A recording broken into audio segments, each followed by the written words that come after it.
Hop, hop, hop, hop, hop. Oui, toi. Oui, toi, celui qui regarde cette vidéo. Like, commente, partage pour me soutenir. À plus. Aujourd'hui, on va parler d'un antagoniste quasiment parfait. Ce personnage fictif se nomme Vecna. Et c'est parti pour une nouvelle vidéo. Avant de parler de l'antagoniste principal, Parle à ma main. Vecna, en quelque sorte, on va parler de l'enfance de Vecna. Et oui, il est né en tant qu'humain. Il vient de quelque part, et c'est un être humain. Et son père se nomme Vector, et la mère Virginia Krill, si je prononce bien son prénom. Il a hérité du nom de famille de sa mère, et il a une petite sœur. Bon, elle a pas trop d'importance, excusez-moi, hein, mais c'est la vérité.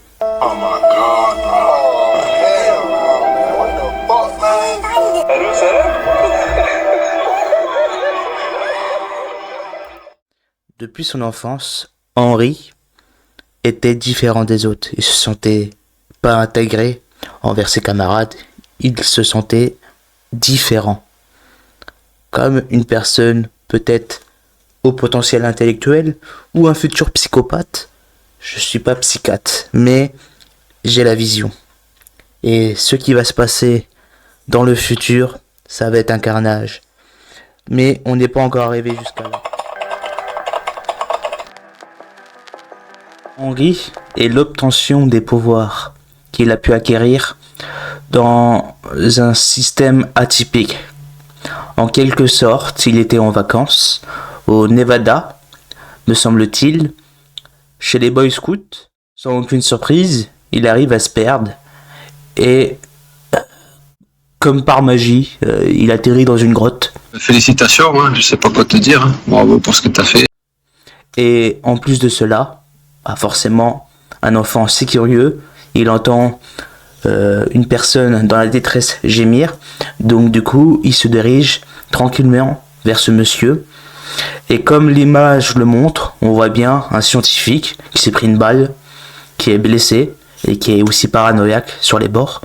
Il croit que Henry, le petit jeune, un boy scout, il est envoyé par les agents du Mossad. Pas du tout, c'était un gars qui se promenait normalement. Et t'as l'autre fou furieux qui a peur, qui commence à tirer. Où est-ce qu'on tire? Là-bas! Où? Dans le noir! Là-bas? Non, dans ce noir! Sur Henry, il y a une balle qui impacte la main de Henry, il est blessé. Forcément, un enfant qui a peur, qui a du stress, pour se défendre, il prend une pierre et le massacre, le marave, comme diraient les jeunes. Là, il avait le cœur sur la main, Henry, il voulait fracasser. Et forcément, il a des regrets, c'est un être humain, hein, sensible, et il a une mallette juste à côté. Il la ouvre, et là, il récupère une pierre. Et cette pierre, elle est en quelque sorte maléfique, et il a des visions surnaturelles ou des visions non expliquées où il voit le démon Slayer. Et celui-ci, c'est, on va dire, le boss, c'est le monstre principal. C'est une menace incarnée. Il les emménage à Hawkins, comme je vous l'avais dit précédemment, dans la partie 1. Mais plus le temps passe, plus il devient déjà distant envers ses proches. Il commence à emprunter le chemin d'un sociopathe. Il commence à tuer les animaux de sa sœur. Il tue un lapin. D'ailleurs, il a développé des pouvoirs surnaturels. Je pense qu'il maîtrise la force. Dark Vador en PLS. Non, Je suis ton père. Il a pas tort! Il a pas tort! Il a pas tort! C'est qu'il a... il arrive à avoir des pouvoirs télépathiques. Et oui, il maîtrise la force, on va pas se mentir. Il arrive à tuer à distance, par Wi-Fi. Pendant ce temps-là, Henry entend des voix dans sa tête. C'est le démon Flyer qui essaye de le manipuler. Il veut le retourner contre sa famille pour les tuer. Et vous allez voir dans le futur, mais le démon Flyer, c'est le boss final. C'est le boss de Dark Souls. C'est le best, normalement. Après, on va voir sa chute, mais bon. L'âge des rails, on revient dans le présent. Donc, Henry pète un câble. Je sais pas ce qui se passe dans son cerveau. Les circuits se sont emmêlés. Et là, il assassine toute sa famille. C'est gratuit. Voilà. Et ensuite, vu qu'il a utilisé toute sa stamina, il tombe dans les pommes. Un coma artificiel. Et t'as des scientifiques, sûrement les gars de la CIA ou les gars de l'armée, une armée secrète, qui récupère son corps.